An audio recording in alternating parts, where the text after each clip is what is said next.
Cars.com Auto Review.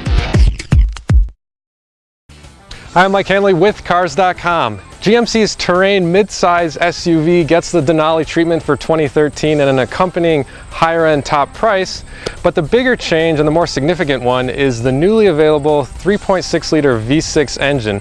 That's a big improvement over the outgoing six-cylinder.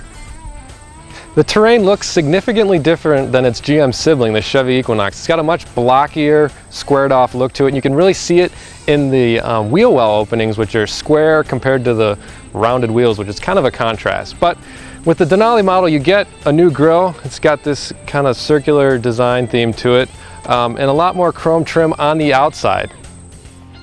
Our test car had the optional 19-inch alloy wheels, and they look nice, but they exaggerate one of this vehicle's shortcomings, and that's its turning diameter. Normally around 40 feet, it swells to 42.5 feet when you get these wheels. And that compares to models like the Ford Edge and Nissan Murano that are around 39 feet when they have larger wheels.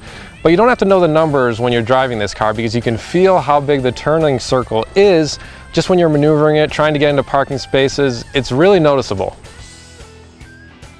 The prior generation V6 that was available in the Terrain never really offered the level of power we've come to expect from modern V6 engines, but that's changed with this new 3.6-liter V6. It's rated at 301 horsepower, 272 pounds-feet of torque, and that's 50 more pounds-feet of torque at a lower RPM than the outgoing engine offered. But what does that mean? That means acceleration is more forceful, it comes on easier. It really changes the dynamic of how this car drives. Fuel economy with all-wheel drive is still the same. It's rated at 16 city, 23 on the highway, and that trails by a little bit what you can get in an Edge or a Murano with their 3.5-liter V6s. With the Denali, you get certain upscale cues, and that includes a soft-touch dashboard with real stitching, but I would have liked to have seen that soft-touch material go on the door sills, which are still hard plastic. Other changes include a leather-wrapped steering wheel and embossed logos on the seats. The Terrain's center control panel requires a bit of studying because it's not the most intuitive layout, though it is easier to get a handle on compared to a model like a Buick LaCrosse. One thing I like is that the touchscreen on this model lets you either press the screen for controls or there's redundant hard keys below it, which is a nice feature. A new feature for 2013 is the IntelliLink entertainment system, which allows you to connect a smartphone with an internet radio app like Pandora to it and then control that app through the controls up here. One of the Terrain's big highlights is its roomy back seat, which is among the most spacious in the midsize category.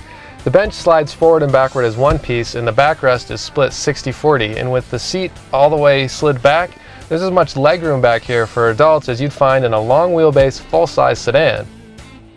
The cargo area measures 31.1 cubic feet, and that's about the same size as what you're going to find in an Edge or Murano.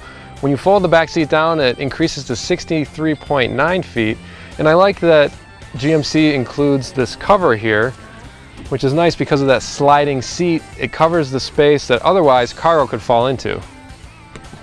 If you take the new Denali version, the new optional V6, all-wheel drive, and some options like a touchscreen navigation system, this crossover tops $40,000, which is a hefty sum, but similar to what upscale versions of the competition go for. I like the new V6 a lot, but I wish GMC had done more with the Denali to separate it from some of the other Highline trims.